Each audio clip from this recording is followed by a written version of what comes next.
भाई एवं भौणी माने आज गोटे आमे भाईंकर साक्ष्य शुणा जा जो भाई कि जगन्नाथ को छाड़ी जीशु को कहीं ग्रहण कले आउ जीशु तांको जीवन रे केमिति आश्चर्य कार्य कले जीशु कहीं जीवन रे आसिले जीशु को पाइला पर से कौन पाइले जीशु को जानिला परे तांको जीवन रे कौन सब परिवर्तन हैला आसंतु से भाईंकर आमे साक्ष्य को आज शुणा।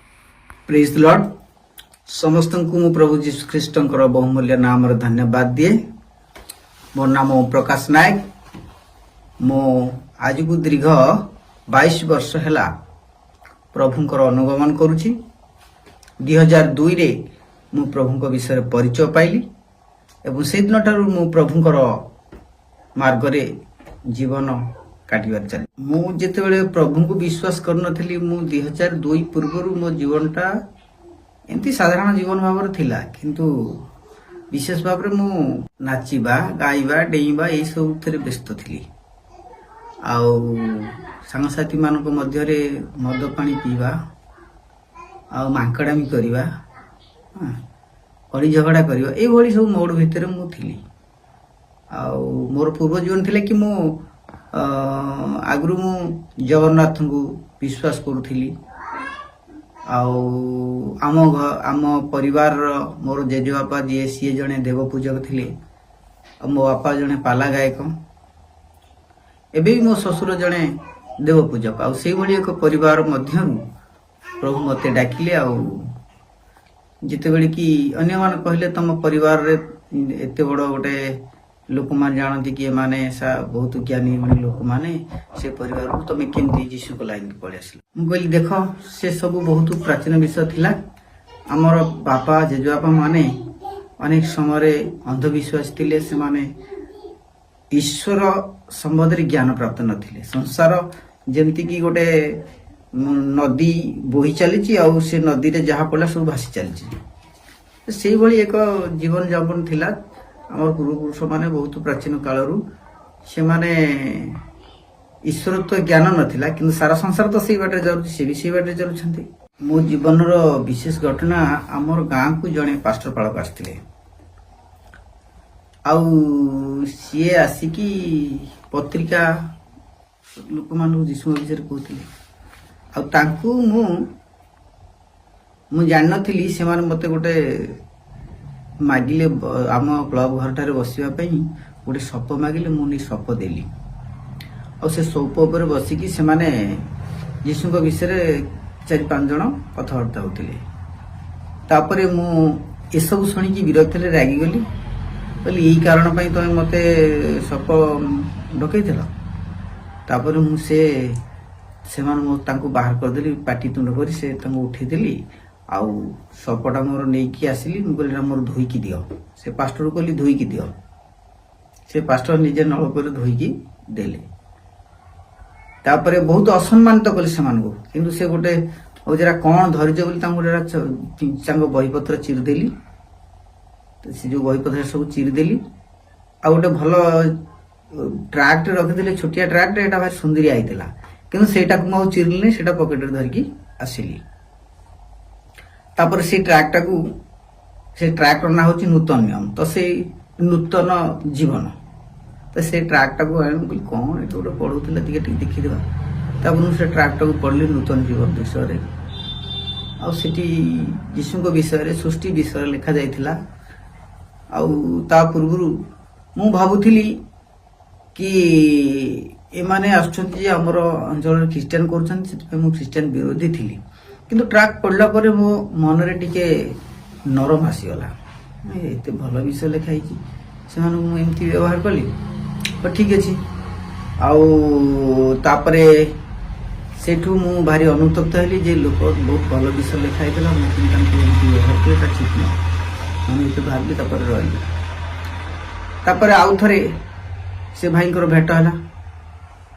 सेठू तुम कहली भाई आउ तुम प्रति जो व्यवहार कर बहुत दुखित। आउ से भली व्यवहार मु करिविनी। ए विषय मुझे जाना मत पत्रिका दियो। ता पूर्व मारू न मारू व्यवहार मु करी, किंतु से भाई कहले देख भाई आमे तो प्रभुकर लोक, तमें ଆମଠୁ କାଗଜପତ୍ର ନେଇକି ଆମକୁ କିଛି ମାନେ ଫସେଇ ଦେବେନି ତ କେସ୍ ବାସ୍। ମୁଁ କହିଲି ନାଇଁ ଭାଇ, ମୁଁ ଆଉ ସେମିତି ଭୁଲ କରିବିନି, ଯାହା ବି ହେଇଯାଇଛି ଭୁଲ ହେଇଯାଇଛି। ତମ ବହିପତ୍ର ଚିରି ଦେଇଛି, ତମକୁ ଧକ୍କା ବାକା ମାରି ଦେଇଛି, ଆଉ ତମକୁ ବି ବାଧ୍ୟ କରିକି ସୌପ ଧୋଇକି ତମଠୁ ଆଣିଛି। ଏଇଟା ମୋର ବହୁତ ବଡ଼ ଗୋଟେ ଭୁଲ ହେଇଛି, କିନ୍ତୁ ମୁଁ ଯୋଉ ଟ୍ରାକ୍ଟଟା ତୁମେ ମୋତେ ଦେଇଥିଲ, ସେ ଟ୍ରାକ୍ଟଟା ପଢ଼ିଲା ପରେ ମୋତେ ଟିକେ ଭଲ ଲାଗିଲା, ଆଉ ମୁଁ ଟିକେ ଅଧିକ ବିଷୟରେ ଜାଣିବା ପାଇଁ ଚାହୁଁଛି। ତାହେଲେ ଠିକ୍ ଅଛି, ସେ ମୋତେ ଆଉ କିଛି ପତ୍ର ପତ୍ରିକା ଦେଲେ, ମୁଁ ପଢ଼ିଲି। ପଢ଼ିଲା ପରେ ମୁଁ ତାପରେ ତାଙ୍କୁ ଠାରୁ ଗୋଟେ ପତ୍ରିକା, ସେ ଗୋଟେ ପୁସ୍ତକ ଦେଲେ, ପ୍ରେମର ବାର୍ତ୍ତା। ପ୍ରେମର ବାର୍ତ୍ତା ପଢ଼ିଲା ପରେ ମୁଁ ଖ୍ରୀଷ୍ଟଙ୍କ ବିଷୟରେ ଜ୍ଞାନ ଅର୍ଜନ କଲି। ତାପରେ ମୁଁ ତାଙ୍କୁ ଆହୁରି ଅଧିକା ଜାଣିବା ପାଇଁ ଡାକିଲି। ତାପରେ ସେ ମୋତେ ଯୀଶୁଙ୍କ ବିଷୟରେ ଗୋଟେ ବାଇବେଲ ଦେଲେ। ମୁଁ ଆଗରୁ ଭାବୁଥିଲି କି ଆମ ପୁରାଣ ଶାସ୍ତ୍ରରେ ଯୋଉ ଲେଖା ଅଛି, ଆମ ହିନ୍ଦୁ ଧର୍ମର ପୁରାଣ ଶାସ୍ତ୍ରରେ ଯେ ସୃଷ୍ଟି ବିଷୟରେ ଯୋଉ ଜ୍ଞାନ ଲେଖା ଅଛି, ଆଉ ବାଇବେଲରେ ଯୋଉ ଜ୍ଞାନ ଲେଖା ହେଇଛି ସୃଷ୍ଟି ସମ୍ବନ୍ଧରେ, ମୁଁ ଯେତେବେଳେ ଦୁଇଟା ଯାକ ନେଇ କମ୍ପେୟାର କଲି, ସେତେବେଳେ ମୋ ଭିତରେ ଜ୍ଞାନ ଉଦୟ ହେଲା। ସେତେବେଳେ ମୁଁ ବୁଝିପାରିଲି ଯେ ହିନ୍ଦୁ ଶାସ୍ତ୍ରରେ ଯୋଉ ସୃଷ୍ଟି ସମ୍ବନ୍ଧରେ ଯୋଉ ବିଷୟ ଲେଖା ଅଛି, ଆଉ ବାଇବେଲରେ ଯୋଉ ବିଷୟ ଲେଖା ଅଛି, ଇଏ ତାଳମେଳ ଖାଉନି। ଆଉ ହିନ୍ଦୁ ଶାସ୍ତ୍ରରେ ଲେଖା ଅଛି କି ପୂର୍ବରୁ କିଛି ବିଷୟ ଥିଲା, ଆଉ ତାକୁ ନେଇ ସୃଷ୍ଟିକି ନିର୍ମାଣ କରାଗଲା। କିନ୍ତୁ ବାଇବେଲ କହୁଛି ଯେ କିଛି ହିଁ ନଥିଲା। ଯୋଉଠି କିଛି ହିଁ ନଥିଲା, ସେଠି ଏତେ ବଡ଼ ସୃଷ୍ଟିକି ନିର୍ମାଣ କରାଗଲା। ଇଏ ହେଉଛି ସବୁଠୁ ବଡ଼ ଆଶ୍ଚର୍ଯ୍ୟ ବିଷୟ। ତେଣୁ এই ସୃଷ୍ଟି ସମ୍ବନ୍ଧିତ ଜ୍ଞାନ ଉପରେ ମୁଁ ଟିକେ ବେଶୀ ପ୍ରଭାବିତ ହେଲି, ଆଉ ବାଇବେଲକୁ ପଢ଼ିଲି ଆହୁରି ଅଧିକରୁ ଅଧିକ। ତାପରେ ବାଇବେଲକୁ ସମ୍ପୂର୍ଣ୍ଣ ପଢ଼ିଲା ପରେ ମୁଁ ଦେଖିଲି ବାଇବେଲର ଆରମ୍ଭରୁ ଶେଷ ପର୍ଯ୍ୟନ୍ତ ଗୋଟେ ମଣିଷର ଗୋଟେ ମୁଣ୍ଡ, ଦିଟା ମୁଣ୍ଡ ନାହିଁ। କିନ୍ତୁ ଆମ ପୁରାଣ ଶାସ୍ତ୍ର ମାନଙ୍କରେ ରାବଣର 10ଟା ମୁଣ୍ଡ, ଲକ୍ଷୀଶିରାର ଲକ୍ଷେ ମୁଣ୍ଡ, ସହସ୍ରାଶିରାର ସହସ୍ରା ମୁଣ୍ଡ, ଏସବୁ ଦେଖି ମୁଁ ପାଷ୍ଟରଙ୍କୁ ପ୍ରଶ୍ନ କଲି ଯେ ଭାଇ, ତମ ଶାସ୍ତ୍ର ଏ ଶାସ୍ତ୍ର ବିଷୟରେ କ'ଣ ଫରକଟା ରହିଲା? ଏଠି ମୁଁ ଦେଖୁଛି ଅସୁର ଫସୁର ବୋଲି କିଛି ବିଷୟ ଲେଖାଯାଏନି, ରାକ୍ଷସ ବୋଲି ବିଷୟ କିଛି ନାହିଁ।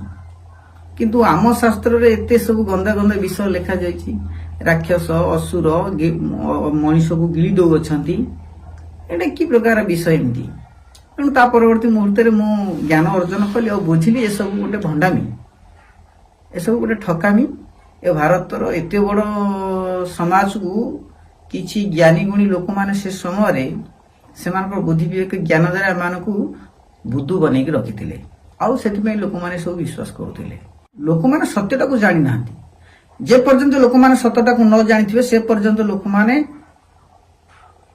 এই ମାର୍ଗରେ ଚାଲିଥିବେ। ଯେତେବେଳେ ସତ୍ୟକୁ ଜାଣିବେ, ସେତେବେଳେ ଲୋକମାନେ ବାଧ୍ୟ ହୋଇ ଫେରି ଆସିବେ। ମୁଁ ଯେତେବେଳେ ସତ୍ୟକୁ ଜାଣିଲି, ସେତେବେଳେ ମୁଁ ଫେରି ଆସିଲି। ଯେତେବେଳେ ପରିବାରରେ ମୁଁ ପ୍ରଭୁଙ୍କୁ ପାଇଲି, ସେତେବେଳେ ତ ମୋତେ ତାଡ଼ନା ହେଲା ଆମ ଗାଁରେ ବହୁତ। 3 ବର୍ଷ ପର୍ଯ୍ୟନ୍ତ ମୋତେ ବୟକଟ ରଖିଲେ, ଆଉ ବହୁତ ଲୋକ ବହୁତ କଥା କହିଲେ। କିନ୍ତୁ ମୋ ଭିତରେ ଗୋଟେ ପରିବର୍ତ୍ତନ ଆସିଲା। କ'ଣ କି, ମୁଁ ଭାରି ଦୃଢ଼ ସହିଷ୍ଣୁ ହେଇଗଲି। ପ୍ରଭୁଙ୍କ ଠାରେ ମୁଁ ନିର୍ଭରଶୀଳ ଭାବରେ ବିଶ୍ୱାସ କରି ଚାଲିବା ପରେ ମୁଁ ଧୀରେ ଧୀରେ ମୋ ମନ ଭିତରେ ଗୋଟେ ଶୀତଳତା ଆସିଲା। ରାଗ, ରୋଷ, ହିଂସା, କ୍ରୋଧ ଏସବୁ କମିଗଲା। ଆଉ ମୋର ଯୋଉ ପୁରୁଣା ବଦଭ୍ୟାସ ଥିଲା, କଳି କରିବା, ଝଗଡ଼ା କରିବା, ମଦ ପାଣି ପିଇକି ହଙ୍ଗାମା କରିବା, ମୁଁ ଅନେକ ଥର ଆମ ଗାଁ ଛକରେ ଯାଇକି ଝଗଡ଼ା କରୁଛି। ମଦ ଫଦ ପିଇ ଦେଇଥିବି ସାଙ୍ଗସାଥି ମେଳରେ, ସେଠି ଝଗଡ଼ା କରିବି। ଦ୍ୱିତୀୟତଃ ଆମର ଏଠି ଲୋକ ଛୁଆଁ ବାରଣ କରନ୍ତି, ଯେହେତୁ ଆମେ ବେଶୀ ଲୋକ, ତେଣୁ ଆମକୁ କାହିଁ ଛୁଉଁଛ ବୋଲି ଆମେ ଯାଇ ସେଠି ଝଗଡ଼ା କରୁ। ଛକ ଉପରେ ମଦ ପିଇ ଦେଉ, ଝଗଡ଼ା କରୁ, ଦୋକାନ ବାଡ଼ି ଭାଙ୍ଗି ଦେଉ। ସିଏ ଆଉ ଆମକୁ କିଛି କରିପାରନ୍ତିନି। ଆମେ ଆଉ ଆମ ଉପରକୁ ଜଣେ ଆକ୍ରମଣ କଲେ ଆମେ ପୁରା ଗାଁ ସାରା ଉଠିଯିବୁ ଲଢ଼ି କରିବା ପାଇଁ। ଏସବୁ ବିଷୟ ଥିଲା। ତାପରେ ଯେତେବେଳେ ମୁଁ ପ୍ରଭୁଙ୍କୁ ଜାଣିଲି, ମୁଁ ମଦ ପାଣି ନିଶା ପଦ୍ରବ୍ୟ ଛାଡ଼ିଦେଲି, ଆଉ ନିଜ ଚରିତ୍ର ପୁରା ପବିତ୍ର ଭାବରେ ଜୀବନଯାପନ କରିବା ପାଇଁ ଚେଷ୍ଟା କଲି। ଆଉ ମୋର ପ୍ରିୟଜନ ମାନେ ମୋଠୁ ଦୂରେଇ ଗଲେ। ବହୁତ ସମସ୍ୟା ଆସିଲା, ବହୁତ ବିପଦ ଆସିଲା, କିନ୍ତୁ ପ୍ରଭୁ ସବୁଥିରୁ ରକ୍ଷା କଲେ। ମୋ ସ୍ତ୍ରୀ ବି ଜଣେ, ମୋ ଶ୍ୱଶୁର ଜଣେ ଦେବ ପୂଜକ। ମୋ ସ୍ତ୍ରୀ ପୁରା ଭାଦ୍ର ମାସରୁ ମାର୍ଗଶିର ମାସ ଲାଷ୍ଟ ପର୍ଯ୍ୟନ୍ତ ଆଇଁଷ ଖାଉନଥିଲେ। ଭାଦ୍ର ମାସରୁ ଅରୁଆ ଖାଇବେ ପୁରା ମାର୍ଗଶିର ମାସ ପର୍ଯ୍ୟନ୍ତ, ତା ଭିତରେ ଆଇଁଷ ନାହିଁ। କାର୍ତ୍ତିକ ମାସ ଛାଡ଼ ଖାଇ ନୁହଁ, ଆମର ମାର୍ଗଶିର ମାସରେ ଛାଡ଼ ଖାଇ ହେଉଥିଲା। କିନ୍ତୁ ସେ ଯେତେବେଳେ ମୁଁ ପ୍ରଭୁଙ୍କ ଲାଇନ୍କେ ଆସିଲି ଆଉ ସେ ଯେତେବେଳେ ସେ ବି ମଧ୍ୟ ଜ୍ଞାନ ପ୍ରାପ୍ତ ହେଲା ତାପରେ ସେ ବି ମଧ୍ୟ ଛାଡ଼ିଲା, ସେ ମାର୍ଗ ଛାଡ଼ିଲା ଆଉ ସେ ପ୍ରଭୁଙ୍କ ଲାଇନ୍କେ ଆସିଲା। ସେ ବି ମଧ୍ୟ ହେଉଛି ସେ ଜାଣିଲା ଯେ ଏସବୁ ଗୋଟାଏ ଆମମାନଙ୍କ ପାଇଁ ଏକ ଅଜ୍ଞାନତାର ବିଷୟ। ତାପରେ ଆମେ ଧୀରେ ଧୀରେ ଲୋକମାନେ ଆମ ଉପରେ ନିର୍ଯାତନା କରିବା ଆରମ୍ଭ କଲେ। ଆମେ କିନ୍ତୁ ସେ ସମସ୍ତ ନିର୍ଯାତନା ଦୁଃଖ କଷ୍ଟ ସହ କରି ଆଜି ପର୍ଯ୍ୟନ୍ତ ପ୍ରଭୁଙ୍କର ଅଛୁ। ଆମେ ପ୍ରଭୁଙ୍କୁ ପାଇଲା ପରେ ଆମମାନଙ୍କର ଜୀବନରେ ପାପରୁ ବିଶେଷ କରି ଆମେ ପୃଥକୀକୃତ ହେଇପାରୁଛୁ। ପାପମୟ ଜୀବନ କାଟୁନାହୁଁ। ଲୋକମାନେ କଥା କଥାରେ କଣ୍ଟା ବାଡ଼ୁ କଳି ଲୁଗା ପକେଇ କଳି କଲା ପରି ସେଭଳି ପ୍ରକୃତି ଆଉ ଆଜି ଆମ ପାଖରେ ନାହିଁ। ବର୍ତ୍ତମାନ ଆମେ ବହୁତ ଭଲରେ ବହୁତ ଖୁସିରେ ଅଛୁ। ପ୍ରଭୁ ଆମମାନଙ୍କୁ ହୁଏତ କରୋଡ଼ପତି କରିନାହାନ୍ତି କିନ୍ତୁ ସ୍ୱଳ୍ପରେ ବି ବହୁତ ଖୁସିରେ ଆମମାନ ରଖିଛନ୍ତି। ମୋର ପିଲାମାନେ ସମସ୍ତେ ପ୍ରଭୁଙ୍କ ଲାଇନ୍ରେ ଅଛନ୍ତି ଆଉ ମୋର ପିଲାମାନେ ବି ସମସ୍ତେ ପ୍ରଭୁଙ୍କଠାରେ ବହୁତ ବିଶ୍ୱାସୀ। ଆଉ ମୋ ପିଲାମାନଙ୍କର ଚରିତ୍ର ବି ସୁଧୁରି ଯାଇଛି, ମୋର ଚରିତ୍ର ସୁଧରିଯାଇଛି, ମୋ ପିଲାମାନଙ୍କ ଚରିତ୍ର ସୁଧରିଯାଇଛି, ମୋ ସ୍ତ୍ରୀର ଚରିତ୍ର ସୁଧରି ଯାଇଛି। ଆମମାନେ ପୂର୍ବରୁ ଯେଉଁ ପ୍ରକାର ଦୁଷ୍ଟାମି ଥିଲା, ଯେଉଁ ପ୍ରକାର ହୀନ ପ୍ରକୃତି ଥିଲା, ଖରାପ ଗୁଣ ଗୁଡ଼ା ସବୁ ଥିଲା, ଏସବୁ ଗୁଣ ଆଜି ଆମମାନଙ୍କ ପାଖରେ ନାହିଁ। ଆମମାନେ ଖ୍ରୀଷ୍ଟଙ୍କ ପରି ଜୀବନଯାପନ କରୁଛୁ। ଖ୍ରୀଷ୍ଟଙ୍କ ନିଜର ପଦଚିହ୍ନ ଦେଇ ଅନୁସରଣ କରି ଆମେ ଜୀବନ କାଟୁଛୁ, ଯୋଉଟାକି ହୁଏତ ଅନ୍ୟମାନଙ୍କ ଦୃଷ୍ଟିରେ ଆଉ ଆମମାନଙ୍କ ପ୍ରଭୁଙ୍କ ଦୃଷ୍ଟିରେ କିନ୍ତୁ ଅତି ଆନନ୍ଦର ବିଷୟ। ପ୍ରଭୁ ନିଶ୍ଚୟ ଭଉଣୀମାନେ, ଯୀଶୁ ଆସିଲା ପରେ ଆମ ଜୀବନରେ ଅନେକ ବିଷୟ ପରିବର୍ତ୍ତନ ହେଇଯାଇଥାଏ। ଯେମିତିକି ସେ ଭାଇର ଆମେ ଶୁଣିଗଲୁ ଯେ ତାଙ୍କ ଜୀବନରେ ପ୍ରଭୁ ଯୀଶୁ ଆସିଲା ପରେ କେମିତି ତାଙ୍କ ଜୀବନରେ ସମସ୍ତ ବିଷୟ ବଦଳିଗଲା। ଯାହାକି କଥାବାର୍ତ୍ତା, ଚାଲିଚଳନ, ତାଙ୍କର ଭାବନା, ଚିନ୍ତାଧାରା, ସମାଜ ପ୍ରତି ହେଉ, ଘର ପ୍ରତି ହେଉ, ନିଜ ପ୍ରତି ହେଉ, ତାଙ୍କର ସମସ୍ତ ବିଷୟ ବଦଳିଗଲା। ତାଙ୍କ ଜୀବନରେ ଅନେକ ଭୁଲ କରୁଥିବା ବିଷୟ ଯାକ ବଦଳି ଯାଇଛି। ତେଣୁକରି ଆସନ୍ତୁ ପ୍ରଭୁ ଯୀଶୁ ଆମ ଜୀବନକୁ ପରିବର୍ତ୍ତନ କରନ୍ତି। ତେଣୁକରି ଆମେ ସମସ୍ତେ ଜାଗ୍ରତ ହେବା ଆଉ ଯୀଶୁଙ୍କ ପାଖକୁ ଆଉ ନିହାତି ଭାବରେ ଆମମାନଙ୍କର ଜୀବନକୁ ଅତିବାହିତ କରିବା ଦରକାର ଅଟେ, ତାକି ଆମ ଜୀବନରେ ମଧ୍ୟ ପ୍ରଭୁ ଯୀଶୁଙ୍କ ସ୍ୱଭାବ ଦେଖାଯାଉ, ପ୍ରଭୁ ଯୀଶୁଙ୍କର ସମସ୍ତ ବିଷୟ ଆମ ଜୀବନରେ ଦେଖାଯାଉ ଆଉ ଯୀଶୁଙ୍କର ଗୌରବ ଆମ ଜୀବନ ଦ୍ୱାରା ହେଉ।